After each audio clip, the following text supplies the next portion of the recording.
great content as Adam Caplan had very good I would say great scouting information on Carson Wentz and the Eagles offense. And he has some things to say to the Eagle fan out there, Ryan Rothstein, who was blaming Carson Wentz for the Eagles' loss. So let's bring Adam Caplan, NFL insider, SiriusXM NFL Radio, Inside the Birds podcast here on the Boardwalk Honda Hotline into the conversation and get his thoughts on. It's been the topic that's going all over the place. You got some people saying Wentz. You got some great video out there showing why maybe it wasn't Wentz. You've also got some other video out there saying, well, Wentz could have made these throws. Adam, you talk to people all the time. You've seen the games. You watch the film. What do you see and what do you say about the way that Wentz performed in that game on Sunday? Well, Mike, good to be with you guys, yes. So I would tell you that talking to people around the league, especially two people that I really trust who do advanced work on the Eagles because their teams are playing the Eagles coming up in the next few weeks. Wentz certainly has significant issues with his footwork. I detail on this week's show, Inside the Birds, you can get it on Apple or Android, what the issue is. It's with his footwork. There's a specific issue that a source brought up to me that no one has brought up, and I thought it was really good stuff, so I put it on there because I learned a lot from it. So what I did, as soon as I got it, I watched the tape. I get access to it, so I watched it. And you can actually see what I'm talking about. You can get this tape, by the way, on NFL.com. And there's a fee. But nevertheless, it's not just his footwork. He does two things specifically from tape study that are troubling, which he's really not done much in the past. He stares down his top passing target so much that when other guys break open on let's say he's staring down, could be Greg Ward or believe it or not, in this past game, or it could be Zach Ertz. He has someone wide open in the flat, like Miles Sanders. That's happened. I'm not saying the first one would have been a touchdown, but it certainly would have been close to being one. And there were three opportunities to get him the ball in the game where he didn't see him, where he lost his just awareness of where everyone is on the field. That's something that's going to have to be corrected. But the good thing is one person told me all of this is easily corrected, but the coaches can only do so much. That stuff he's got to get cleaned up.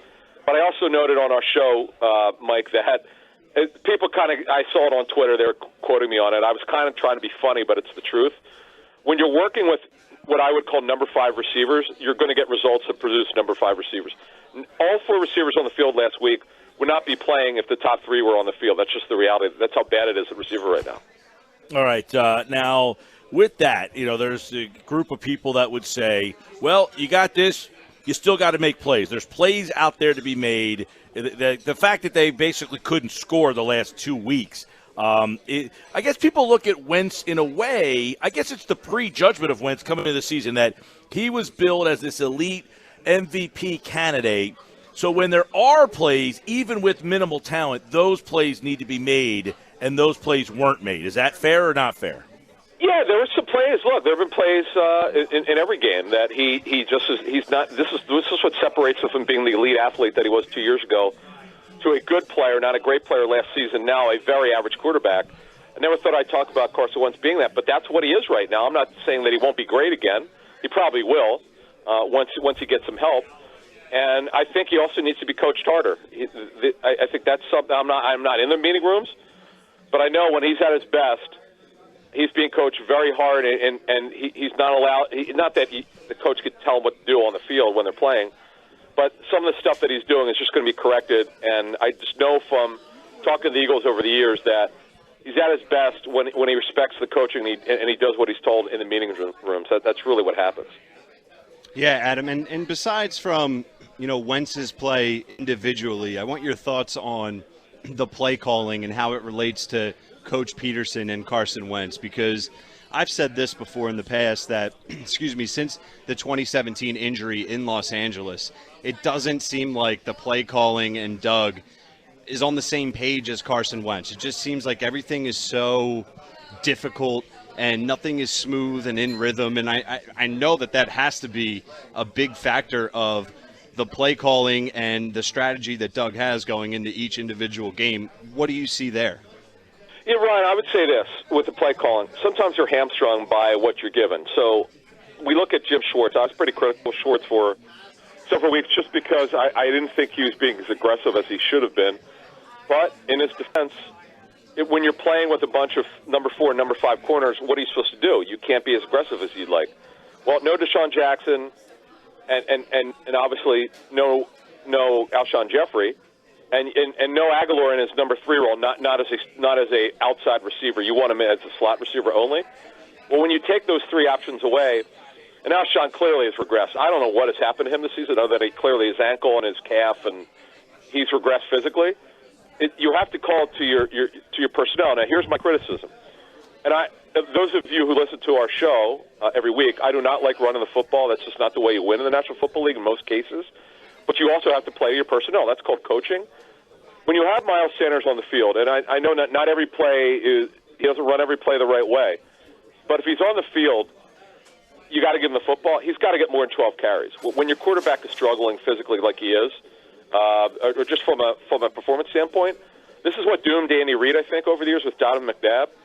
And I was in a press conference one time. I said to him, "Why do you keep throwing the football when, quite frankly, you have a quarterback who's highly inaccurate?" He said he's like a pitcher. He's going to throw his way out of it. And I was flabbergasted by the comment. I thought it was absurd. I know what he meant, but this is not Major League Baseball. And how do you help a struggling quarterback? You go to the run game. Doug decided to call 49 plays in terms of passing the football. I don't get it. Look, if he had Deshaun Jackson and Alshon Jeffrey out there, you know what? Throw it 60 times. I got no problem with it. When you got guys who shouldn't be on the field at receiver, what are you doing to help your quarterback? So to answer your question, Ryan, that would be my criticism. I completely agree on all fronts about helping your quarterback, 1, with the short passing game, 2, and just getting him involved with that, which turns into a run game essentially. And then we see that a lot in college football and pro football now. They bleed into one another. 2, the Miles Sanders situation, he should be getting more touches. It's not week 1 anymore. It's Thanksgiving. He should be getting a bulk of carries. I thought they did well with them. And then 3, the Alshon situation. He's such a bigger receiver. He doesn't move well anyway, so the lower body injuries definitely have to do something with him. But I want to get it back to the defense. I brought it up with all our Eagles insiders this week because we haven't discussed it in large part to the struggles offensively. But I asked John McMullen and some people that have been on the show, what is the one player or maybe the group of players defensively that has turned it around and been a part of great defensive efforts against New England and Seattle? Yeah, I think, Colin, it's clearly Fletcher Cox. Talking to the Eagles about him, they thought after their tape study, when he first came back, he clearly was not himself. His first foot explosion is the term that someone gave to me, and I love the term, was not there, and that's the key to him because when he gets his leverage, it's his first foot, whatever. If he leads with his left, he's got to be able to dig. He couldn't dig. It took him about 3 weeks to get it right. Now he's just been, I don't want to say unstoppable, but he's very close to what he was last year and to what he's always been. Brandon Graham has been very, very steady. And everything. See, the thing is, when you look at their injury situation, other than Malik Jackson, everyone is back right now. And great point. Yeah, people don't quite understand that. Like, I'm not going to apologize about what I've said about Jim Schwartz because I think sometimes he's way too passive because that's what the wide 9 is. That's why only 2 teams run it. But the fact of the matter is he's done a great job with his personnel. And that's his job, by the way. Coaches have to coach to what they're being given. The front office did a good job. Like, they're really good at corner right now. Although I will tell you, Jalen Mills is real close to getting beat a couple times last week. I talked to the Seahawks about it after the game. They were going to go after him. But I will tell you this, Avonte Maddox is another thing. To answer your question, Colin, him coming back healthy, you're talking about one of the best nickel corners in the National Football League right now. He is playing at a really good level. That's what I'm told the tape looks like. And with what they've got coming up, not this Miami game, but they've got some good slot receivers coming up. And by the way, he also can play outside when you need him to. So they're in real good shape defensively going forward. Adam, this press conference from Peterson today, he mentioned Ward, Arcega-Whiteside, that Alshon, Aguilar, Johnson, Brooks. Do you look at these next 3 games like, hey, we're going to have a full deck here and that they can get back on track to get themselves focused and ready and prepared to play that Dallas team? Can they fix all their issues simply by getting these guys back and maybe making a couple of adjustments with personnel, giving Ward more, giving Arcega-Whiteside more? Do you see that happening over these next 3 weeks to get ready for what we all believe will be a winner-take-all Dallas Eagle game? Yes, and I think the good thing about this Miami game, they are so bad defensively. They were without 4 of their top 5 defensive backs. The 2 safeties are on injured reserve. 2 out of 3 top corners are gone.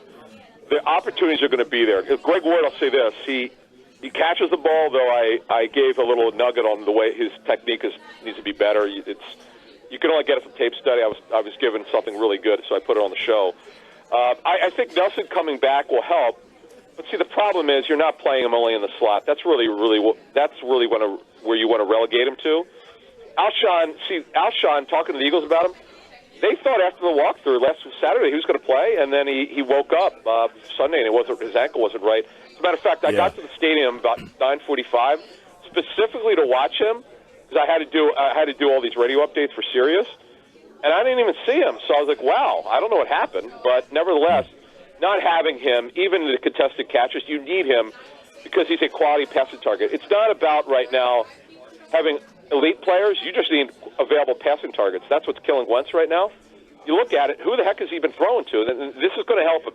This matchup here, and the Dolphins have a bad defense, this matchup here is what we call a get-well defense to help the Eagles' offense. I thought I saw you running patterns out there on Sunday, Adam. I don't think I could break a 5 flat, but yes, right now. But just catch the ball, Adam. It's okay. Yeah, catch it's funny. the ball. I said to Mike Quick in the press box about a month ago. I said, "Hey, can you still run?"